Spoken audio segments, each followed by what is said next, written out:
Okay na. Wala sir, unang-una sir, no? Salpak natin yung si e-bike dito. Tapos, pinutin natin yung padlock na nakaangat.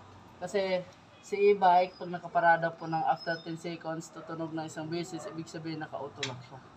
Kahit i-on nyo po yan, hindi po under si e-bike. So ang gagawin nyo po, unlock nyo po muna.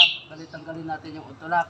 Tapos titignan natin kung naka-handbrake tayo o hindi. Okay. Kasi mas maganda pag nahinto tayo, i-handbrake natin para hindi siya na usod-usod, no? Okay. So pag tatanggal ng handbrake po, taas lang natin konti, tapos push.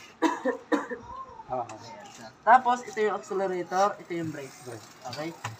So ngayon sir, on natin, no? Makikita na po natin dito sa panel board. So ilaw na po si panel board, so meron tayong makikita ng mga numbers dito. So nakalagay siya dito, 63 volts. Or dito tayo magbe-base sa may bar.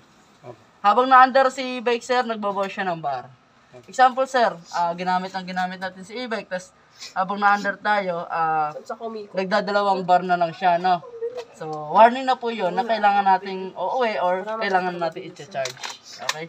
So, pag dalawang bar dito, hindi naman siya totally na mag-i-stop. Under pa naman siya, pero warning na po yun na kailangan natin mag-charge. So, charging time natin, sir, 8 to 10 hours.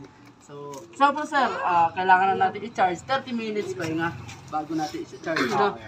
Tapos, pag after 8 to 10 hours, 30 minutes ulit bago natin gamitin.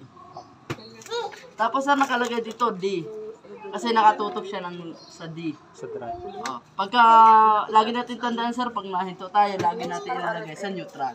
Okay? Sa N, neutral. Pag D, drive po yan. Forward. So, D and S, forward po lahat. Pero magkakaiba sila ng speed. So, medyo mas mabilis si S. Si speed. Okay?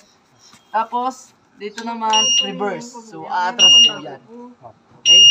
Ayan. Tapos, pag nakalagay dito ready, ibig sabihin, ready to use na siya. Tapos, sir, ayan, ito naman, sa wiper po yan. Ida-down lang natin. Na? Kung babalik tayo. Signal light. Tapos, dito sa kabila, sir, kita mo ba dyan? Ito. So, sa signal, sir, ipupush pagkakanan kayo, ipupush mo ganun.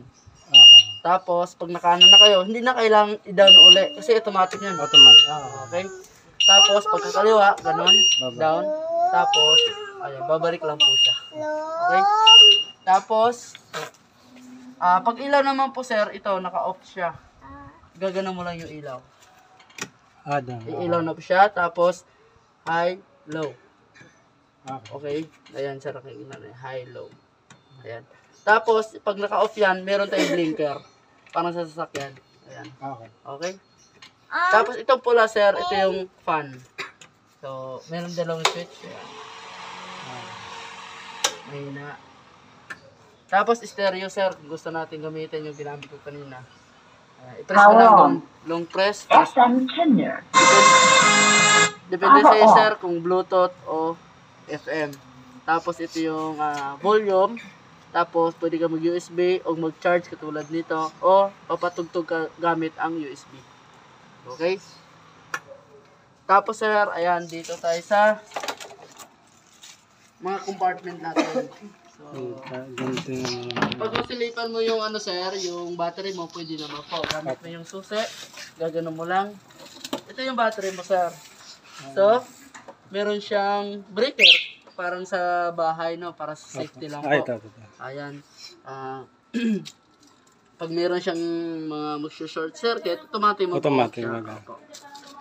Kung meron ka may lagay dyan, pwede naman po, no? Tapos sa likod, ayan.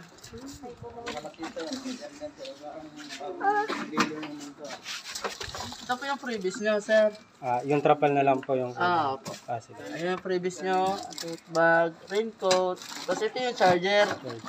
Yung charger nyo po, sir, bawal siya mabasa, bawal mabagsak, sir, no? Pakiingatan na lang po, no? So, pag magcha-charge po kayo, sir, unahan nyo pong tatandaan. Unahan nyo pong isasalpak, sir, dito po sa unit. Okay po. Dito po, sir. Ayan. Matibay kasi yung 5 years na. Tapos, sa kanya po isasalpak sa outlet o siya extension. Ilaw ng kulay red. Ibig sabihin nagcha-charge po yan.